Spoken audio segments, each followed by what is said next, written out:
We really like the Oilers. They've given us an opportunity for parasite control all year long. So we use them in the pens in the winter and in the pasture in the summer. We especially see the weight gain in the summertime. Even on hot days, the cattle will still go in the dugouts, but at night, because they have oil and insecticide on them, they're out grazing comfortably instead of just fighting off the insects. In the wintertime, we have noticed that their hair coats have stayed a lot better. They keep their hair. We don't have a bunch of bald patches and such on the cattle.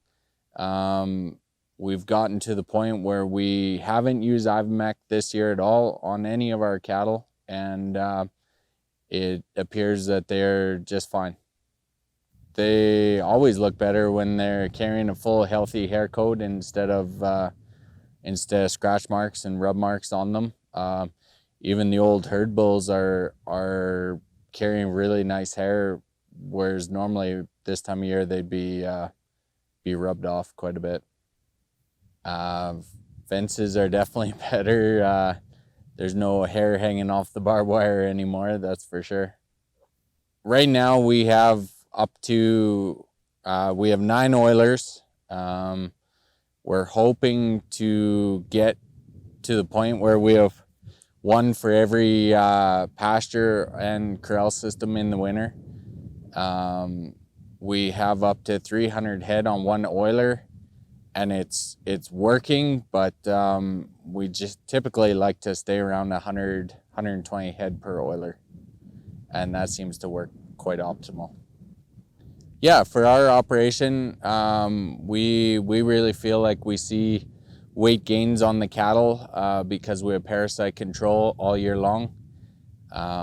We feel like they're worth the money and worth the investment for sure. So we really like these Oilers. From our standpoint, we're usually short on staff. So anything that requires a whole bunch of maintenance for us doesn't work real well. We really like these Oilers because they are virtually maintenance free. We just keep them full and replace a rope when it wears out, and that's about all we have to do with these Oilers. I believe we've had Oilers for about 6 years, 7 years now, something like that. And we've only replaced one pair of ropes, and we've got maybe another pair that could be replaced, but they last quite a long time. Basically, as long as we keep oil in it, the cattle seem to keep them wet. They're always at them rubbing, so it seems to work quite well.